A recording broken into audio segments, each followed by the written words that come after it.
So I'm now going to introduce Faith, who has very generously agreed to come and share her experience, strength and hope on trauma and relationships and codependency and all of that stuff. So Faith, the floor is yours. Oh, let me just unmute you. Sorry about that. Just give me 1 second. Hi, okay, so I've unmuted you. There you are. There you are. Hi, my name is Faith, and I identify as I qualify for a number of fellowships, and I am here because I also am a woman, a person of color. I'm very, very grateful to be invited to be here today. Yeah, lovely to be here. I'm just taking a few breaths just to get myself grounded as well. I'm just recovering from jet lag, and I was really, really honored to be part of this process and that I could be here on time to be part of this process with you and with June. So I'll just jump into my story of recovery or for first experience, strength and hope. I guess starting off with what happened, what it was like and what is it like now. So I came into the fellowship via the beverage program, and that was about nearly 20 years ago. I don't have not knowingly do I have a history of family members that are afflicted with any of the chemical or process addictions that I'm familiar with. But, you know, looking back now, having a lot more experience and knowledge of recovery and disease of addiction, I can see that there's areas that members of my families played it out.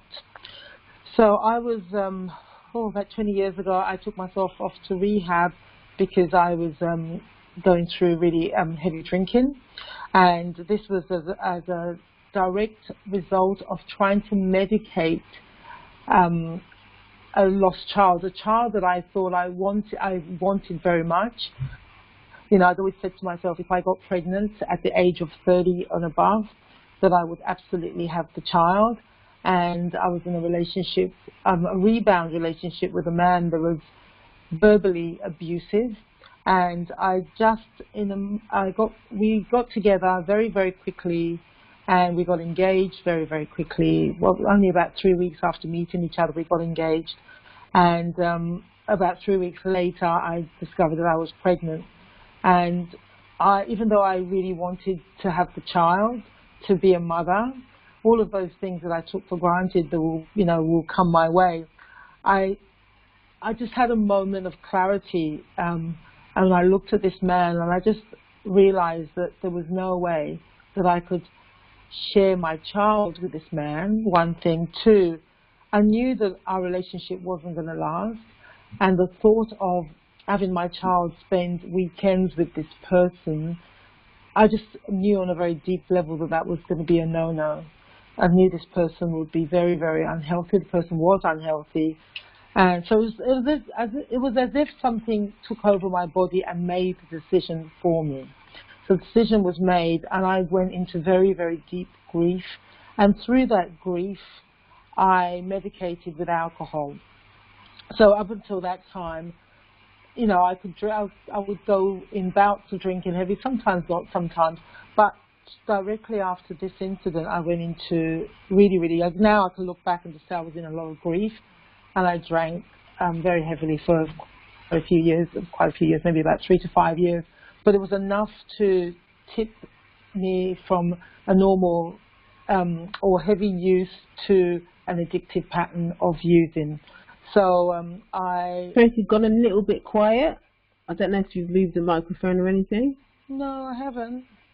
Okay, I'll just move it closer. Oh, that's to my better. mouth. That's better. That's much better. Thank you. Yeah, no problem. Yeah, no problem.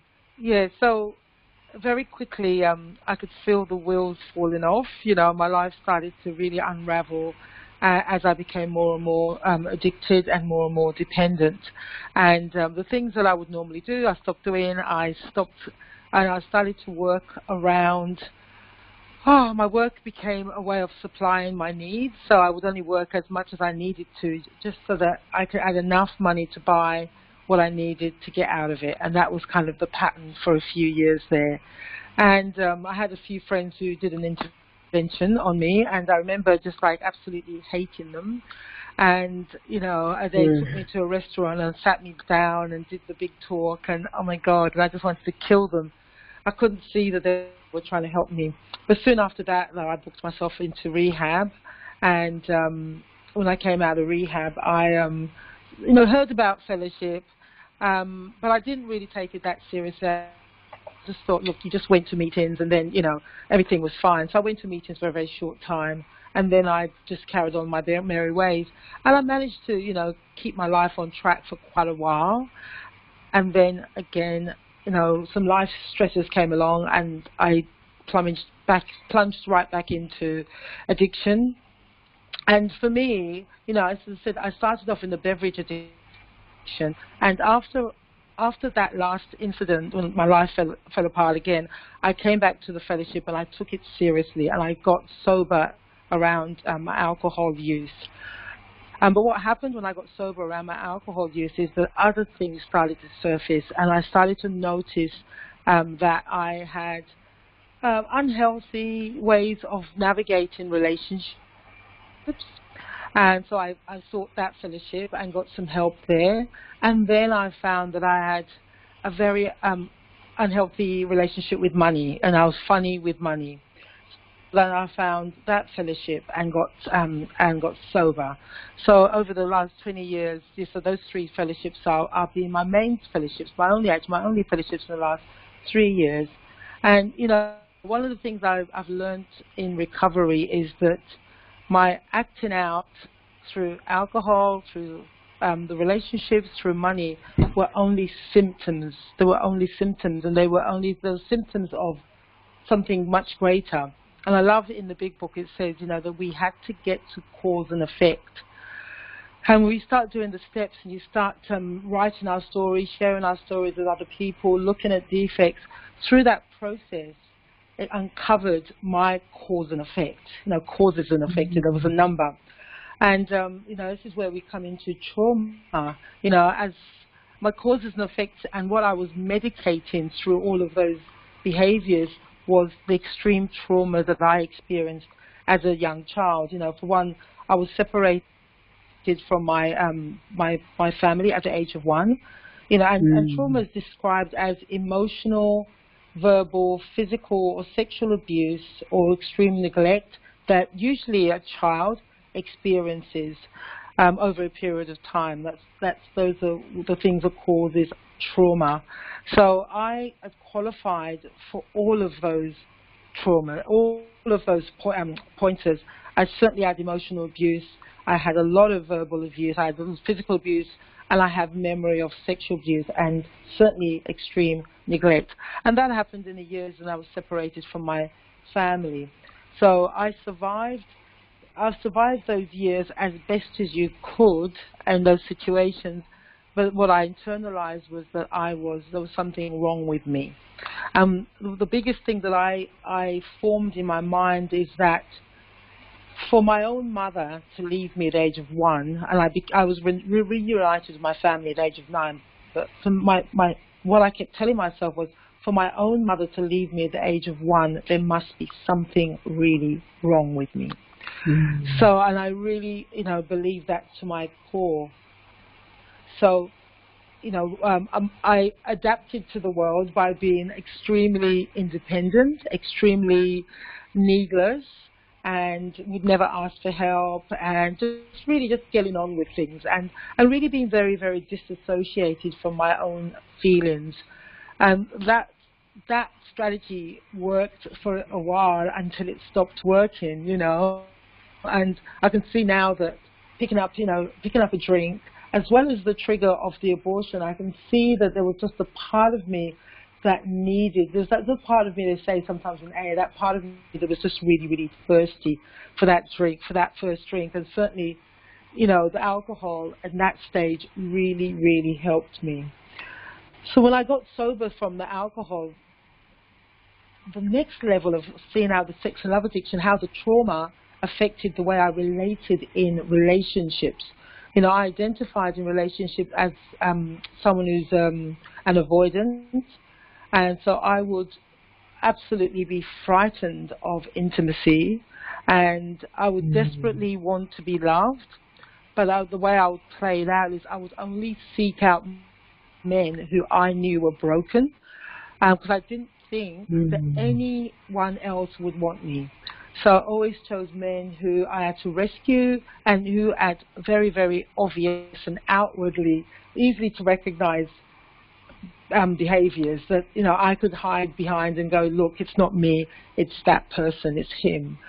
And that was very, very painful. It was very, very painful going through that. And when I got sober in AA, in my alcohol, in my beverage program, it was really hard for me to kind of hide how my trauma, how it had impacted my relationships and how I was in relationships. It was really, really hard because I looked around in the rooms and people got sober and then they were getting relationships and moving on with their lives. But I got sober and my brokenness around this area just became more apparent. It became more painful, actually, because I couldn't blame it on the alcohol. Everyone else could blame it on the alcohol. Suddenly I couldn't blame it on the alcohol. Now I know that, there was a direct result of trauma. And anyone who's had trauma, anyone who knows anything about trauma, it's like we understand that we adapt because we have to survive, So being an avoidant felt like a safe place to be. And, when I first went into SLA, I remember listening to stories about love addiction, and I would just cringe.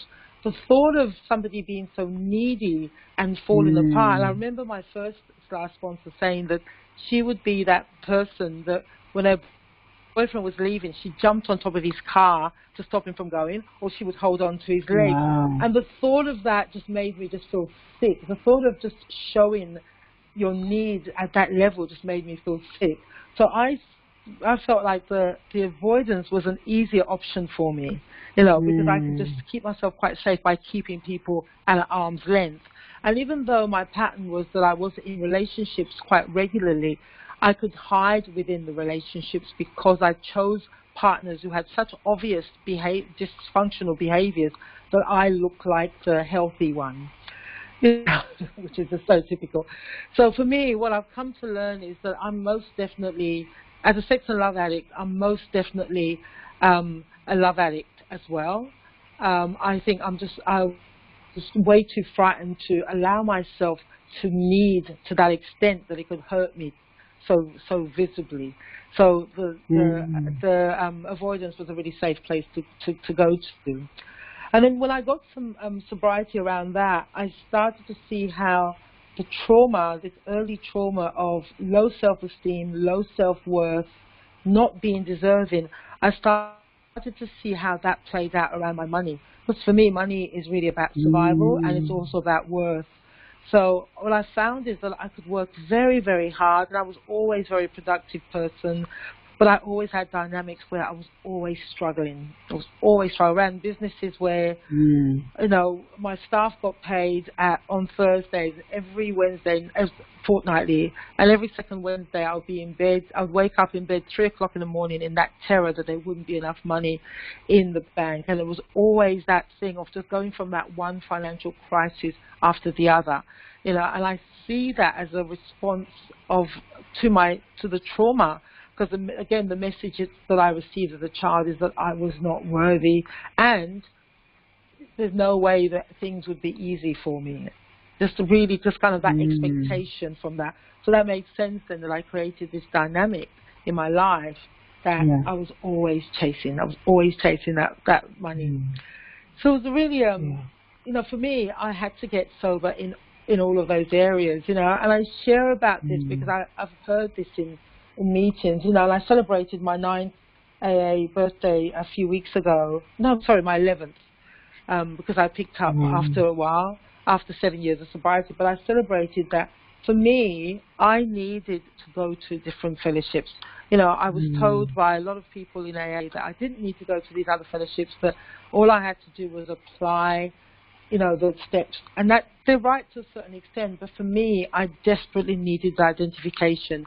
One of the biggest indicators of trauma is shame. That and it's like you marinate. When people, when people suffer from trauma, and especially those childhood trauma, there is that tendency to marinate in shame. And standing in an AA meeting and sharing about these other aspects, it just increased my shame, because I could see that people weren't identifying. So for me, I needed to go to the other fellowships even though the principles were the same, and even though the recovery process is the same, I needed to hear other people that have had the disease manifest in them in the same ways, so that I could feel that release, that shame reduction. And that was a really, really important part for me. It was a really, really huge part. 5 minutes left, yeah? Yeah, thank you. I'm just taking a sip of tea. So for me, what does my life look like now in terms of experience, strength, and hope?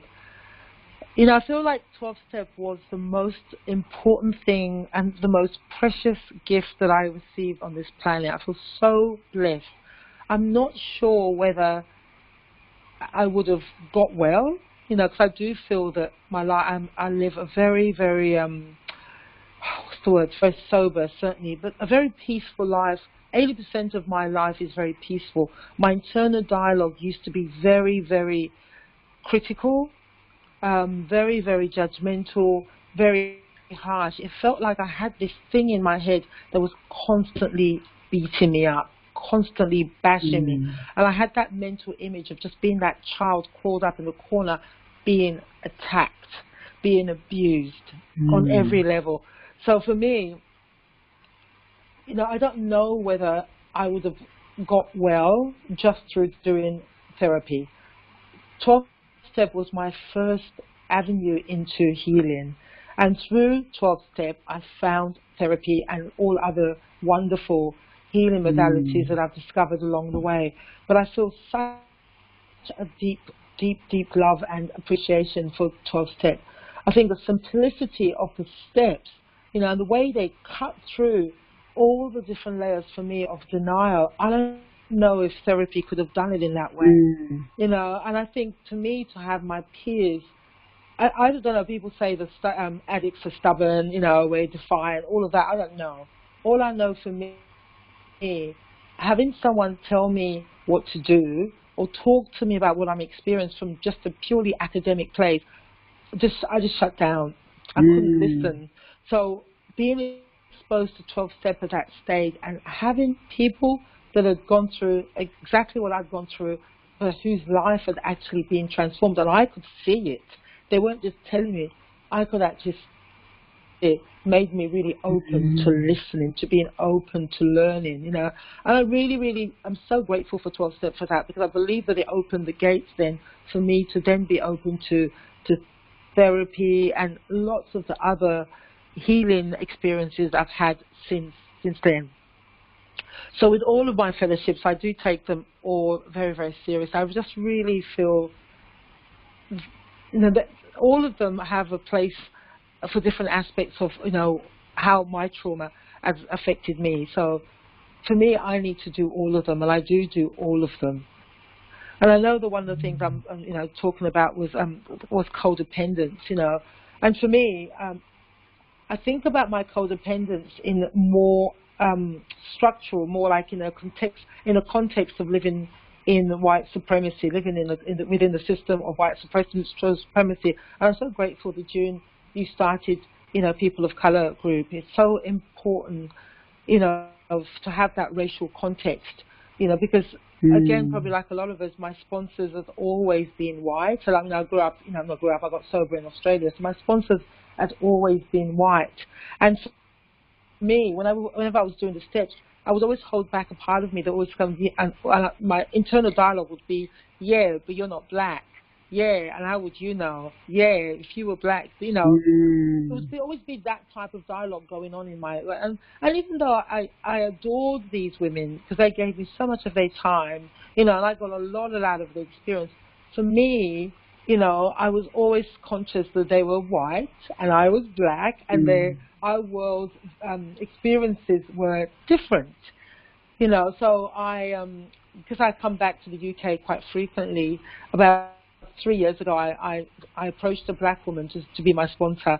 And so, even though I live in Australia, she's my sponsor. We speak every week, and I'm so grateful for that, and so grateful, and in the context of codependence, thinking about how me, as a black woman, that codependency, and June, you talk about that stuff, that codependency that black people sometimes have for white people. The white people know better, white people have got it sussed, and that sort of stuff. And that really kind of bugged me when I was working in sobriety and working with white sponsors, because for me it was kind of felt like, here we go again, going to the white person who's going to fix me, and that, of course, I had no choice for a long time, but for me, I had to dismantle myself from that as quickly as possible, and I just need to have somebody who looks like me, who's maybe not exactly the same experiences, but who, in the context of the social context, has lived life similar to mine, so who has an understanding of that. That was really, really important to me. So I think I'm going to wrap that up. I just want to say I just feel a very, very deep gratitude for 12 Steps for Recovery. I feel so grateful that people like you, June, I'm always so grateful that somebody thinks about taking the steps to the next level. Started off with AA, and the people that went to AA that had their disease manifest in different ways sought to go and start NA, then SLA, and goes on and on. I'm so grateful. So what you're doing, June, is just an extension as a next step of that, of how can we bring it into a cultural context. And as a black woman, I'm so grateful that there is a space where I can include that most important part of me in context with recovery and 12 Step. I feel such gratitude. So thank you so much for the work you do in this area. I'm really grateful. Thank you. Oh, wow. Oh, you're welcome. Oh, thank you so much for sharing your experience, strength and hope around that. I'm just going to mute you, and then I'm going to, but thank you so much. It was really, really powerful. Really, really powerful to hear you. There were so many things that you said that I really resonated with. That whole thing around, the mother abandonment, we've had conversations about that before, and just the trauma of being abandoned by, family members, by your mum and that kind of stuff, at such a young age, not having that experience of attachment, that's my story as well. That really is my story as well. The fear around intimacy, the fear around attaching to another human being, because of the traumatic experience I had as a child. That traumatic experience means that, before I came into recovery, I didn't understand that was the link between, why I found being in relationships or, emotional, it doesn't even necessarily have to be the love relationships. It can be emotional intimacy with other black women and stuff as well. I just found that whole thing incredibly painful, and I didn't understand why, because the attachment just wasn't there. So I hadn't had an early experience of love, of belonging. I didn't feel like I belonged anywhere. So I really, really identified with what you were saying around that, especially when you were talking about, a consequence of that is having a sense of being around being needless and wantless. My addiction, or I'd say my compulsion around all of this sort of stuff has always been about deprivation. It's always been about starving myself of the nourishment of other people, the nourishment of food, the nourishment of love, the nourishment of relationship on so many different levels. That's kind of how my compulsion played itself out. And because of the 12 steps, and because of recovery, and because of the work that I've done and interacted with other black people and stuff in recovery as well, like yourself, Faith. I really was able to understand that my deprivation and my addiction was layered. It wasn't just about my lack of attachment and stuff to my mum and my dad's emotional absence, but it was also about the fact that my parents came were products of the slaves that left the plantations, which meant that the fact that they were separated, their babies were taken away before they were one, the constant traumas that were going, all of that stuff that was unhealed. I realised that there are some horrendous attachment issues going on, not just in my family, but in the community, because as a result of the impact of slavery and it being unhealed. So I was able to really understand that context and how, my relationship with my mum, or my inability to attach to my family, and then, the struggle that I've had through recovery as well to learn about my attachment process to other people, was not just about my family of origin. It wasn't just about my parents. It was a social thing, it was a historical thing, and it's a current thing as well, because I know that, racism in its current status today is still playing itself out, but it's just evolved in a different way, so there's still the anti-blackness out there that still wants me to detach from myself or detach from anybody that looks like me. That rupture of the self, that rupture of relationship is a core part of how racism continues to bleed inside, my psyche and the community at large. And so I am also, very grateful for 12-step recovery, because it's helped me to understand at a core level what that's about, and obviously with therapy and also the process that I've been through around this whole racial sobriety thing as well. It's really helped me to understand a more holistic way of understanding my addiction, and understanding my community and understanding my family of origin. And because of that, even though I have experienced a lot of trauma, with that understanding of my own trauma and what's gone on in my family and the community, I'm able to understand, and express a lot more compassion for them, even if they're still behaving in ways that I know are survival behaviours. However they're masking their pain or acting out, I really do understand that a lot of that is driven by trauma, a lot of that is driven by unhealed pain, loneliness, so many different things, so many different reasons, but a lot of it is, trauma related. And because I have an understanding of that, and because of my own experience, the 12 steps have given me, the ability to feel a lot more compassion for myself and for other people, that look like me. So that feels very, it just feels very comforting to me, even though it's been painful. It has been very, very comforting to me. And one of the things that I love about your journey, Faith, is that your story is such a story of hope. And I know a lot of the work that you're doing now and stuff, and you're doing some amazing work, over where you are.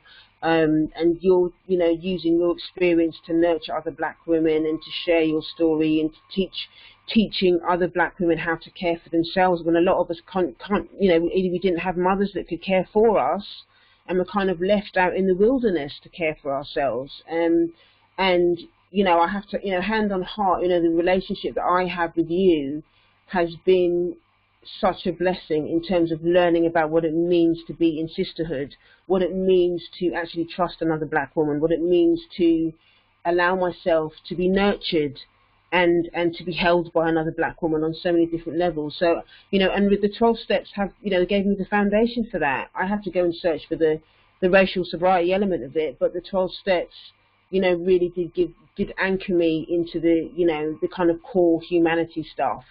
So again, I am really so grateful for the 12 steps as well, and I'm really grateful as well for your recovery, because it's really helped me so much, and to model what it looks like to be more nurturing to myself, and you really are an example of that. And so I'll always be really, really grateful. We'll always be really, really grateful for what you've brought to my recovery as well. So Yeah, it's just been really really powerful, and I think just hearing you talk about your trauma and your recovery process and where you are in your life now and the work that you're doing, you know, is such a story of hope for other people, for people that are listening on the replay, or if you're listening live. You know, I think that, you know, these stories of ours really do need to be told, because we see so many stories in social media, in the news, and all you see is black people getting killed, black people getting abused, black people just, there's always stuff on my timeline that is just negative and painful and just traumatic. You know, the trauma, it continues. It's not even like, you know, we can say, oh, I went through that in childhood and it's okay now. You know, we're still experiencing the secondary trauma of, you know, when we go on social media and stuff. So to hear stories of hope and to have these spaces to be able to share honestly and to get away from that insanity, you know, is really important. And why it was so important for me to use these spaces to be able to create, you know, opportunities for other people to do the same, you know. And I could never have done this work without a tribe of people. I could never have done this work without the 12 steps. So it's a community thing, you know, and it just goes to show what can happen when we have a vision. And we just allow, you know, for me, I just allowed my ancestors to guide me, because I really don't know what I'm doing half the time. I have to keep asking my ancestors, look, please, can you tell me what I need to speak about today? Who do I need to call today? And yeah, this is the result. This is the result of it. So it just goes to show that, you know, there is a power greater than us, and our ancestors are watching. Our ancestors are guiding us. Our ancestors are nurturing us from behind the scenes, whether we know it or not. For me, it was unconscious a lot of the time, but you know, they're there, and I now know that they're there again because of the 12 steps. Just kind of put me back with my spirituality and stuff. So yeah, I'm just really grateful for that. So Faith, thank you so much again for sharing your experience, strength and hope. It was such a, you know, a blessing to hear you. So so thank you so much for that. So what I'm going to do is I'm now going to just turn off the recording, and then we can have some sharing time. Just